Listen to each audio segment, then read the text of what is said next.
Bonjour et bienvenue sur CATIA FAO Tuto. Nous allons découvrir l'atelier de DAO, dessin assisté par ordinateur. Nous allons dessiner une pièce simple, un axe de révolution. Voilà ce qu'on appelle un axe épaulé. On voit ici son profil.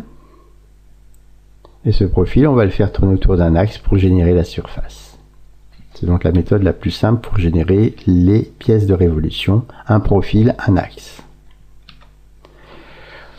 Resituons notre démarche dans la démarche FAO. En fabrication assistée par ordinateur, le client envoie la pièce, soit sous forme de modèle 3D, c'est-à-dire la pièce au format CATIA ou au format STEP, dans ces cas-là je n'ai pas à la dessiner, soit sous forme d'un petit fax, comme c'est le cas ici.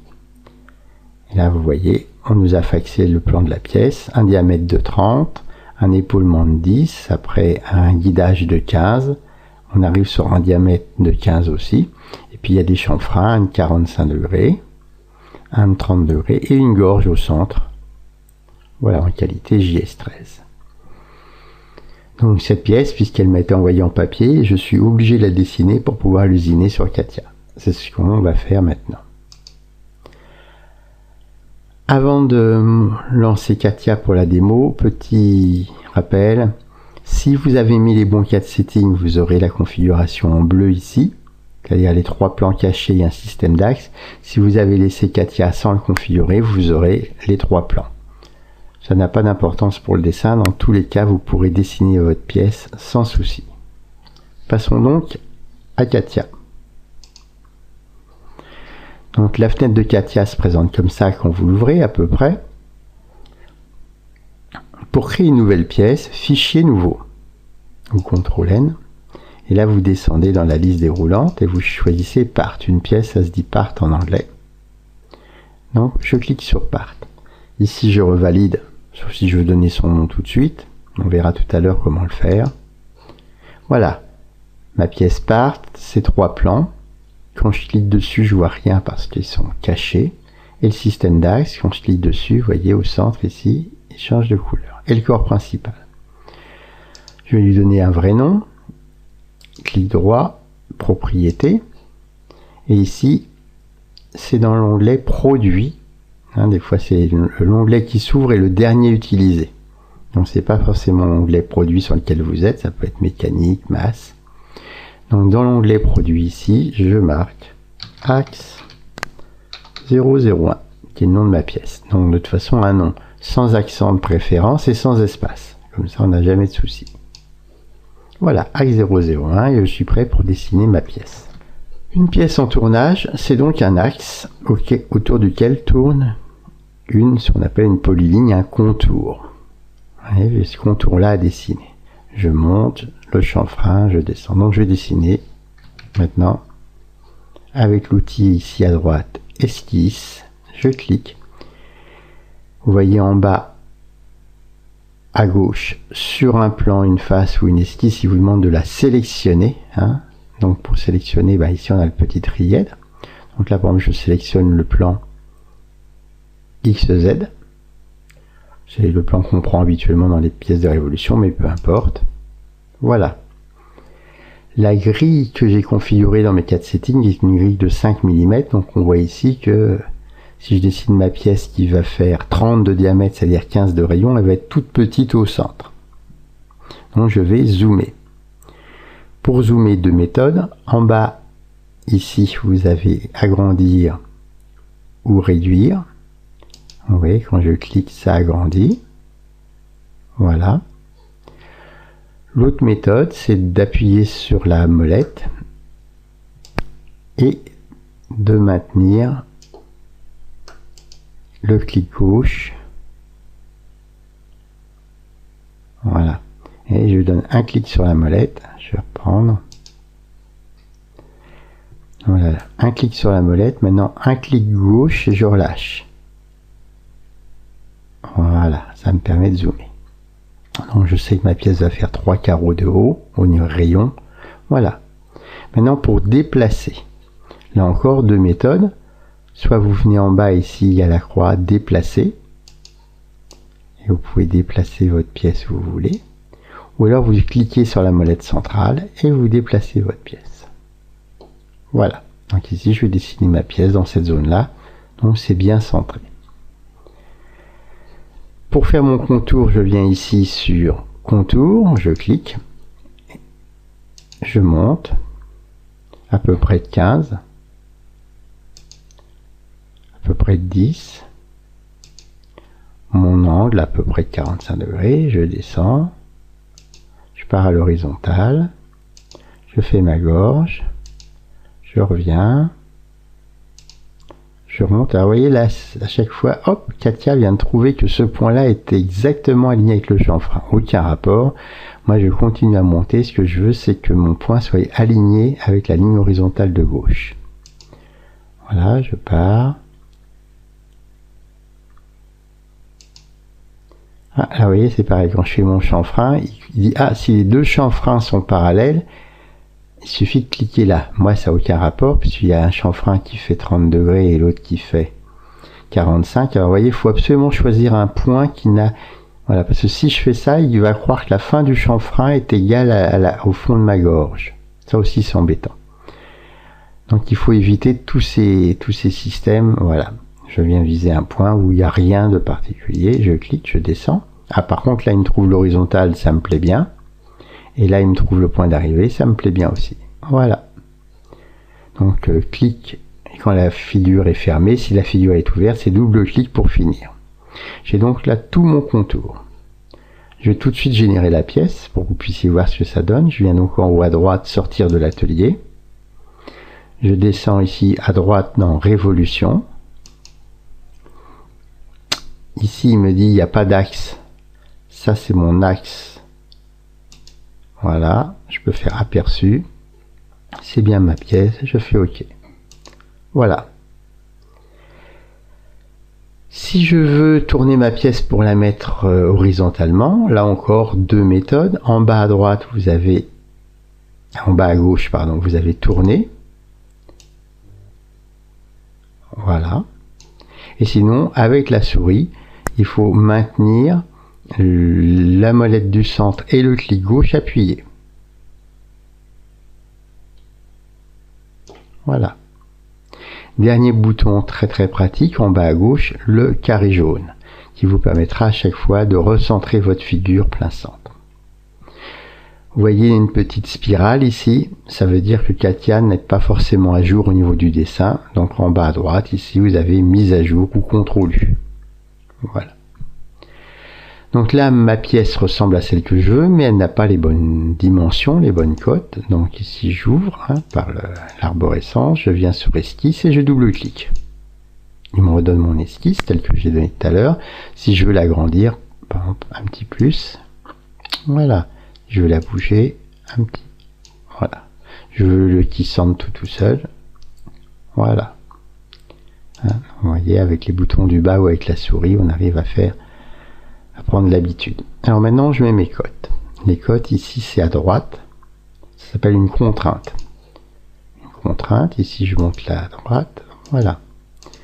Ici, c'est 30 de diamètre. 30 divisé par 2. Je peux rentrer 15 directement. Voilà. Ensuite, je vais mettre celui-là. Contrainte. Je montre ce diamètre-là, alors que je le monte là ou là, c'est pareil, puisqu'ici, le petit O me dit que les deux droites sont alignées. Donc, celui-ci et celui-ci. Voilà. Je double-clique, et ici, j'écris le rayon, alors c'est diamètre 15, c'est-à-dire 15 divisé par 2. Voilà les longueurs maintenant. À nouveau, contrainte. D'ici à là. 10 et le deuxième, vous voyez, tant que c'est en blanc, je peux bouger. Blanc, j'ai pas mis de cote, donc ça veut dire que c'est modifiable à loisir. Dès que ça devient vert, ça veut dire qu'il y a suffisamment de cote pour se faire. Vous voyez ici, mon chanfrein a disparu. Voilà, mais en réalité, il y a un bout blanc, donc il ne sait toujours pas où il est pour l'instant. Voilà. Ici, c'est pareil. Hein. Alors, tout ce qui est V vertical, ça restera vertical quand je le bouge. Tout ce qui est H, ça reste horizontal quand je le bouge. Alors, vous voyez, là, je ne peux pas le bouger parce qu'il y a la cote de 15. Et les petits O, ici, alors les points, bien sûr, je peux les bouger. Et le haut, ici, me montre que je suis synchronisé. Pareil, ici, le haut, c'est l'horizontal. Alors, qu'est-ce qui me reste? La longueur de la pièce, d'ici jusque là. J'efface. Donc, quand il y a une erreur, on peut gommer la cote, ou alors on peut faire CTRL Z pour annuler, ou en bas à gauche, ici, vous avez CTRL Z aussi, supprimer. Donc ici, je veux aller de là à là, voilà. Et cette fois-ci, je lui donne une valeur de 15.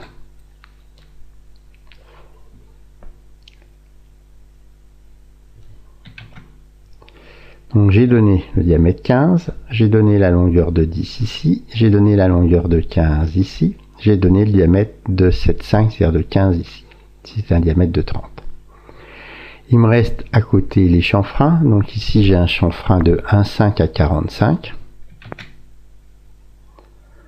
Donc, ici, alors je donne une cote. Vous voyez que comme la pièce est inclinée, automatiquement, lui, il prend la cote inclinée. Alors moi, je voulais la cote horizontale. Clic droit, horizontalité.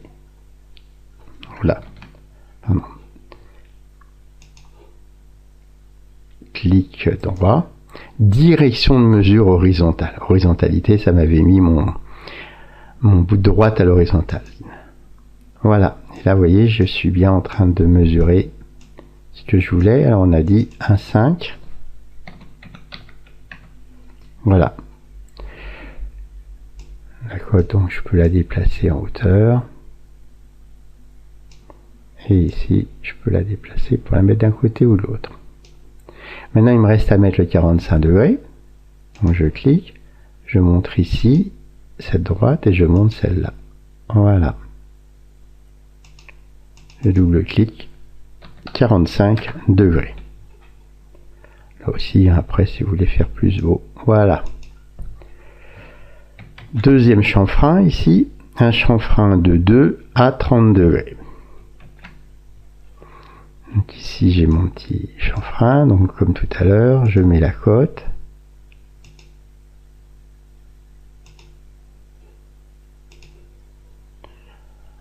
Voilà. Je clique droit.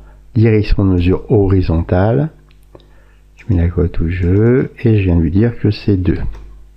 Maintenant les 30 degrés, contrainte, je clique ici, je clique l'horizontale, voilà.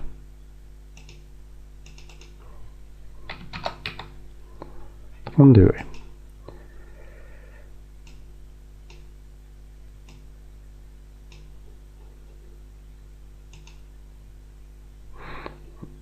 Voilà, donc tout ce qui est vert est déjà fixé. Je m'aperçois qu'il ne me reste plus qu'une seule chose qui n'est pas vert, c'est ma gorge, que je n'ai positionnée ni en largeur, ni en valeur, ni en quoi que ce soit. Donc dernière étape, la gorge. Elle fait 3 de large, 3 de profondeur et elle est située à 4 mm de la face avant. Donc ici, une cote. Alors vous voyez, je vais annuler. Si jamais j'ai déjà sélectionné une droite, automatiquement, quand je clique sur contrainte, il me donne la valeur de cette droite. Donc si la cote me va, je la garde. Mais si je veux, moi, la cote d'ici jusqu'à là, je clique tout simplement celle qui est en face. Voilà. Et là, donc, c'est une gorge de 3. Alors, en même temps, la gorge, elle fait aussi 3 de profondeur. Donc, je peux la montrer là. Voilà. Et enfin, il ne me reste plus qu'à situer la gorge, cette face-là par rapport à la face avant. Donc une cote ici entre là et là. Alors c'est intéressant, on a vu c'est passé violet. Je vais recommencer. Hein. Ici, oui, hop, automatiquement, pourquoi c'est devenu violet là? Parce que pour l'instant, il ne sait pas que je vais lui montrer l'autre surface. Donc il met la cote de 3, quand c'est violet, elle existe déjà, à cause des autres cotes qui sont violets aussi. C'est impossible. Bon, c'est pas grave, moi je vais lui montrer celle-là, donc là, il n'y a pas de souci. Voilà, 4. Et cette fois-ci, j'ai bien mon dessin qui est aux bonnes cotes, donc j'ai plus qu'à sortir. Il est évidemment tout rouge, il y a la petite spirale partout, je le mets à jour ici. Voilà. Et cette fois-ci, mon axe épaulé est bon et aux dimensions que m'a demandé le client. Je n'ai plus qu'à le sauver. Fichier, enregistrer sous. Et là, je vais aller montrer dans un répertoire, moi par exemple, des Descatia, un répertoire EXO. Je vais l'appeler axe 001. Voilà, il existait déjà parce que j'avais déjà fait l'exercice avant de vous le montrer.